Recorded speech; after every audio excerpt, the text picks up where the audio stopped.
Hey there, party people. I'm feeling pretty under the weather right now, but I couldn't end the year without talking about the latest volume of the 100 Girlfriends Who Really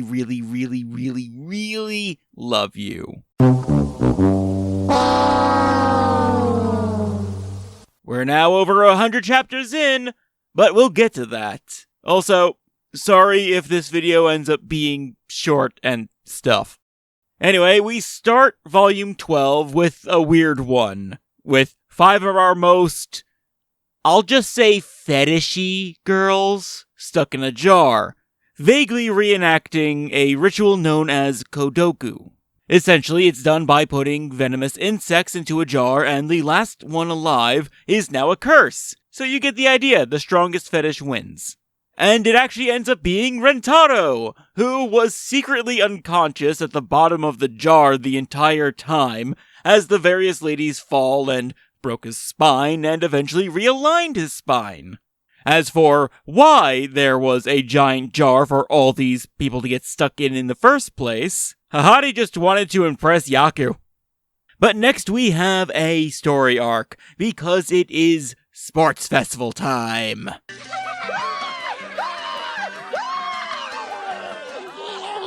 Though it is a community sports festival rather than a school one, where the locals of 4 neighboring towns compete in friendship and camaraderie. At least, that's the idea.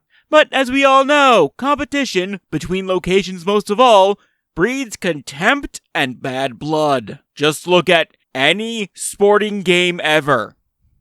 And on top of that, we also have a corrupt government official that not only hires professional athletic mercenaries, but is also blatantly rigging the games for them, both in the male and female categories. Still, this is nothing for the Rentaro family and the town of Tsukisugi, as, with the power of love and Looney Tunes shenanigans, they beat down the evil forces of Kiraisugi Town. The main star of this arc is our dear Mimimi, who, in the pursuit of beauty, obviously doesn't skip cardio and is the best runner of the group. At first, during the sprints, she is tripped up when one of the professionals point out the face that she is making is unbecoming. Though in the climactic baton race, she embraces the beauty in the face one makes when they are putting in maximum effort. Her fellow Rentaro family members put their all into each competition. This one, most of all. Shizuka even spoke out loud when handing the baton to Kusuri. Mime was able to run even after her bra snapped. Chio continued on when her glasses fell off, and I'm pretty sure Akko nearly died.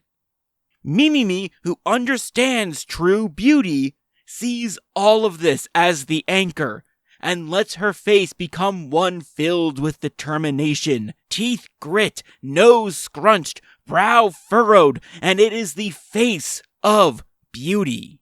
It's a story like this that cements Mimimi as such a great character. She spits in the face of the trope that she represents from the first time she is introduced. She is utterly obsessed with beauty, but it is never just physical beauty, though that is important to her. From the off, it was always clear that Mimimi adores inner beauty as well, and doesn't think any less of it. I think out of all of the girlfriends, she stands out as probably the best role model of any of them, and I really do enjoy that about her character. But now, on a less serious note, we have a fun little faux character ranking chapter to celebrate 100 chapters. Though I will say that, personally, I think it would have been much better if this were chapter 101, and chapter 85 was to be moved and made the actual chapter 100. A Day in the Life of Rentaro just feels much more like a celebration chapter.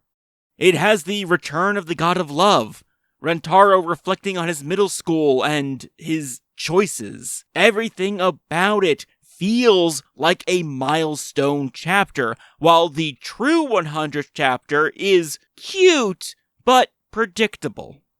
All the girls get tied for first and get dressed up in a gown. The dresses are nice, and I love the gag at the end where Rentaro also gets first place and is put into a dress, but I don't know. I'd have no problem with it if Chapter 85 didn't exist as a perfect example of what I would have liked more for a 100th chapter, if that makes sense. But with that complaint aside, we have a new girlfriend, and it's another maid. My Maido. No relation. She does also work for the Hanazonos, and she does call Mei her sister, but that's only because she's kinda stupid and I love her for it. Genuinely, that is my entire take on the character. She is a clumsy maid archetype, and she's got loose change rattling around in that skull of hers. I honestly think she's perfect. I also do like how in her Meet the Family story, she is very reluctant to join in, and it's Kurumi and Chio who reach out to her, as fellow girls that clashed with the family at first. It's a nice moment of continuity and relationship building that certainly isn't lacking in the series, but feels like it doesn't get a spotlight shown on it very often. It's overall sweet. Also, the girls are all in maid outfits again, and I can't not love that. But we do go from sweet to spicy, as Hakari's in heat. And seeing as my top 10 Hakari moments video got age restricted, and I decided not to risk its existence any further, I'm going to tread lightly.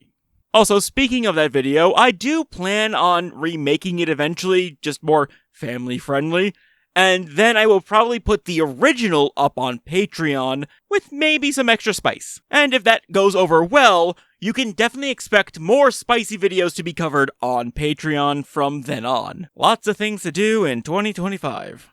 Anyway, for this chapter, Hakari wants to do with Rentaro, but he's a respectful gentleman, no hanky until marriage, maybe a little panky, but only a little. However, Hakari is straight up suffering and pulling off more harebrained schemes than usual, so Rentaro takes a medicine to temporarily remove his emotions.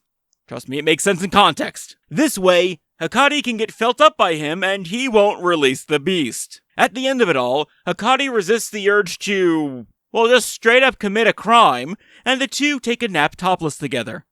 Then the final chapter is in complete contrast to the first one, as we see our most innocent girls help little bunny Fufu travel through the forest. And as cute as it is, like completely and utterly adorable, oh my god, I love almost every single panel in this. I'm too distracted by the fact that Rentaro watched over them the whole time, protecting them from the various freaks that apparently populate the woods on a regular basis. But more importantly, looking at the list of people, genuinely what the hell, Rentaro? That feels transphobic.